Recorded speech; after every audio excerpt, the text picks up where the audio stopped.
Avez-vous déjà eu l'envie de lancer votre manette, casser votre écran avec votre clavier ou bien taper sur votre table à 4 h du mat risquant de réveiller les alentours?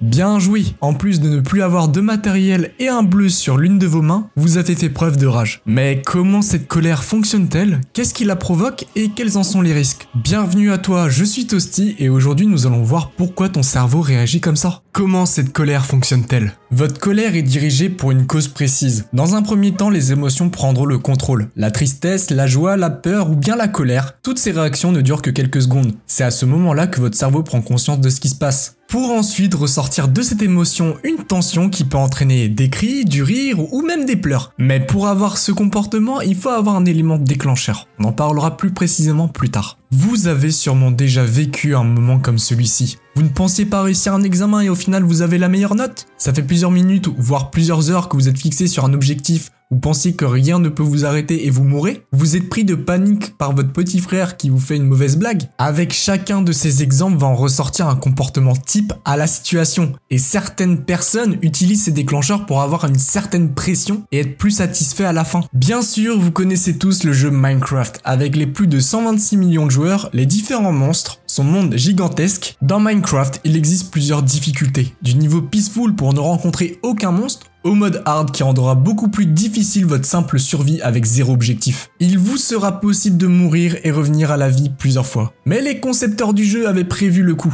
Pour les joueurs en cas de challenge, le mode hardcore, survivre le plus longtemps possible mais vous n'avez qu'une seule vie. Donc si vous mourrez, vous perdez tout. Des heures de construction, l'avènement de certains buts, beaucoup d'heures de perdu. Le résultat de ce travail, un manque de sang-froid dans certaines actions et le fait d'être plus calme qu'au début de votre aventure. On pourra citer plusieurs jeux différents, comme Sekiro. Le jeu est sorti le 22 mars 2019, édité par From Software et Activision. Vous incarnez un simple shinobi présumé mort qui a l'intention de se venger d'un samouraï, qui l'a attaqué pour ensuite enlever son maître. La difficulté du jeu est telle que vous devez apprendre à gérer de nouveaux patterns. À différents ennemis et boss, trouvez la façon de les vaincre. Et ragez énormément. Oui, parce que vous allez mourir plusieurs fois. Certains développeurs ou même certains challenges pourront ajouter des épreuves pour complexifier l'aventure du joueur. Comme les speedrunners qui vont essayer de finir un jeu le plus vite possible. Il existe plein de façons de réagir à l'instant T. Mais comment se provoque chacun de ces comportements? Nous allons voir ça tout de suite. Qu'est-ce qui la provoque? Chaque émotion sera provoquée par un déclencheur type. Une attente trop haute? Vous avez déjà sûrement dû ressentir cette phase. À un examen, déclarer votre flamme à votre dulcinée ou bien lors d'une compétition. La frustration.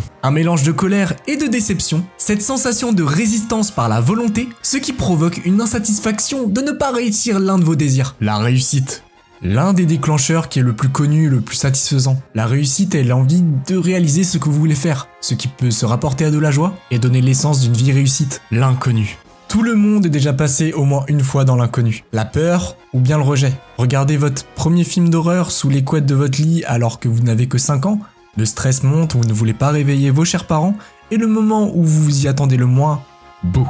Vous sursautez, vous criez et au pire vous tombez du lit. Vous venez de découvrir cet inconnu. La perte. Attaché à une personne que vous appréciez ou que vous appréciez, les souvenirs de certains moments avoir passé avec elle, une personne que vous reverrez peut-être plus, une tristesse sur du long terme, ça existe aussi pour les objets, le fait aussi de perdre un bien, un objet auquel nous avions accordé du temps, et certains souvenirs, le souvenir de votre combat final contre Red dans Pokémon Or et Argent, des centaines d'heures sur un projet pour au final tout perdre le jour J. Il existe plein de déclencheurs types, différents pour chaque personne, certains vous toucheront plus et d'autres moins, chacune de vos réactions sera mêlée à votre vie, ce que vous avez vécu et comment vous prenez chaque chose. Quels en sont les risques? Les risques de vos crises de rage peuvent être vus à différentes échelles. Dans les jeux vidéo, vous pourrez insulter ou même casser un objet, mais aussi vous provoquer une arythmie. Généralement, votre cœur bat entre 60 et 80 fois par minute. Toutefois, chaque personne possède un rythme cardiaque différent. Il sera question d'arythmie quand il y aura une irrégularité. Bon, après les déclencheurs de tout ça, ça peut être l'âge, des maladies héréditaires ou même des troubles. Bien sûr, ne vous mettez pas en tête que ceci peut vous arriver. Mais toujours dans les 2 heures qui suivent la colère, le risque de souffrir d'une maladie est multiplié par 3. Les chances de provoquer sont moindres, donc vous risquerez juste d'avoir des maux de tête. Bien sûr, certaines personnes sous la colère d'un jeu vidéo ou l'ambiance qui règne autour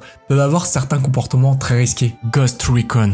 Vous incarnerez Tom Clancy, jeu inspiré de l'univers romancier américain Tom Clancy avec bientôt 16 jeux pour la licence. En 2008, alors qu'un père de famille joue à Ghost Recon, âgé seulement de 28 ans, a été condamné à 47 ans de prison pour avoir assassiné sa petite fille de 17 mois. La raison ? La petite fille aurait cassé la console et le père, pris dans un excès de rage, aurait battu sa fille. Il justifiera son acte par le fait de ne pas avoir assez d'argent pour en racheter une. GTA V.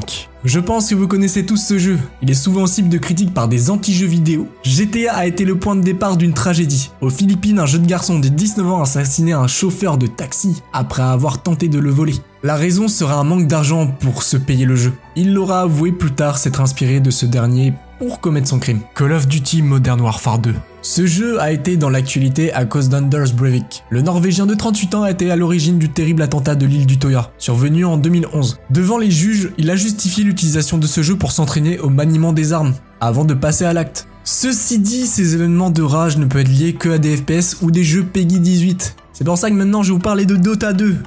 Quand on joue aux jeux vidéo, il faut savoir jouer avec les règles et ne pas importuner les autres. Aux Philippines, une nouvelle fois, un jeune adolescent de 11 ans a été retrouvé assassiné après avoir piraté le compte d'un autre joueur en ligne. Ce dernier, âgé de 16 ans, serait devenu fou et a poignardé le jeune garçon de 40 coups de couteau. Certes, tous ces exemples sont très extrêmes. Le jeu vidéo est réservé pour tout le monde, mais il y en a qui trouvent des raisons très futiles de remettre la cause sur le jeu. Même si le déclencheur aurait pu être ça, beaucoup d'événements à part vont créer qui vous serez demain. D'autres ont moins de chance, tandis que certains arrivent à faire abstraction de tout ça. Certains joueurs voyagent en découvrant de nouveaux jeux, d'autres vont pousser le jeu au maximum à découvrir de nouveaux bugs, et certains arrivent à vivre une nouvelle vie, dans celle-ci loin de tout problème néfaste au bon fonctionnement de leur vie. J'espère que cette vidéo vous a plu, c'est un nouveau concept que j'essaye d'aborder avec différents thèmes. Bien sûr, n'hésitez pas à me donner en commentaire de nouveaux thèmes sur le jeu vidéo en termes généraux. Si la vidéo vous a plu, n'hésitez pas à lâcher un like et à vous abonner, et moi je vous dis peace!